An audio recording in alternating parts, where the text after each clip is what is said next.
The UK's first post-Brexit trade deals with Australia and New Zealand have come into force. The moment's being marked with the delivery of iconic British goods to both countries, including the Beano comic. So my turn now, sorry. Yeah.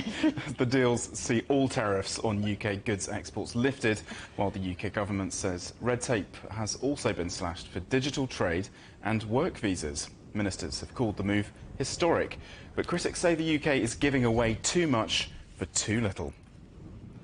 Well, for more, we're joined now by David Hennig, UK Director for the European Centre for International Political Economy and co-founder of the UK Trade Forum. Good to see you again, David. Thank you very much for joining us. So this agreement is being called historic by some, others pointing out that it would raise Britain's GDP by only 0.08% by 2035. Can you put this into some context for us?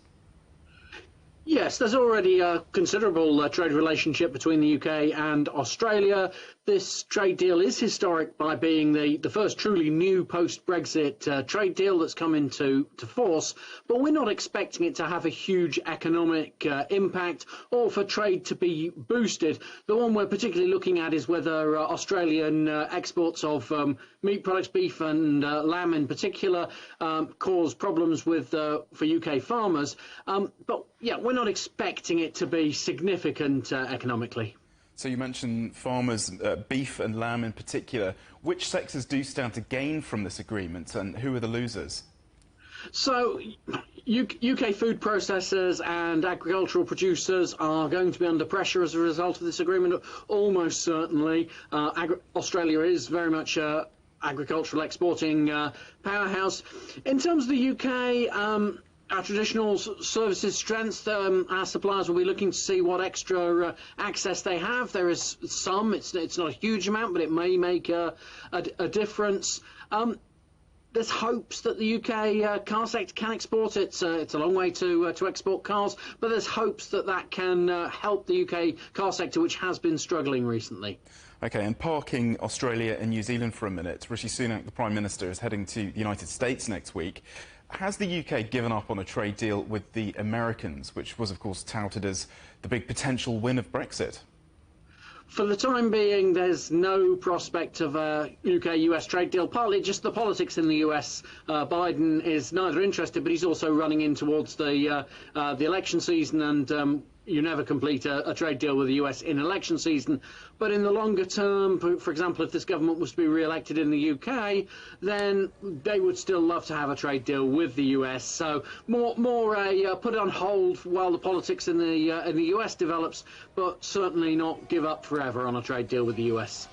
OK, David, and more broadly, how difficult has it been for the UK to re-establish trade relationships around the world after Brexit? Certainly there have been some teething troubles. We've heard that the Australia and the New Zealand deals, though criticism the UK had given away too much, and certainly the Australians thought they got a particularly good deal from the UK. But it has led to the UK potentially joining the Trans-Pacific Partnership, so that's seen as positive. But the EU trade relationship has been weakened, and yeah, I think that it's fair to say the UK are novices in terms of negotiating trade agreements. That has shown to a degree so far, and UK business and other stakeholders are looking really for a little bit of improvement to see their interests reflected more in future agreements, the next of which potentially is with India, a tough negotiating partner. So that will very much be a test of how far the UK has progressed. And we were hearing from industry, the car industry in the UK recently, about them wanting the UK to renegotiate the EU Brexit deal. How much better or worse off would you say the UK economy is since leaving the EU and the bloc's trade agreements? Well, there does seem to have been an economic cost to putting up trade barriers with the EU. The Office of Budget Responsibility in the UK estimates that around 4% of GDP. There are different estimates around, but that seems to be the kind of average one. That's a big impact if you consider that the Australia trade deal may only lead to a gain of 0.08%. So yes, the UK's taken a hit, but it's also about whether we can restabilise and start attracting inward investment again. It wasn't just a hit from Brexit trade barriers. There's also been a lot of instability. And so I think inward investors very much looking at a UK can it become again an attractive place to do business? So far, we're still waiting to see on that one. Indeed. David Hennig, thanks so much.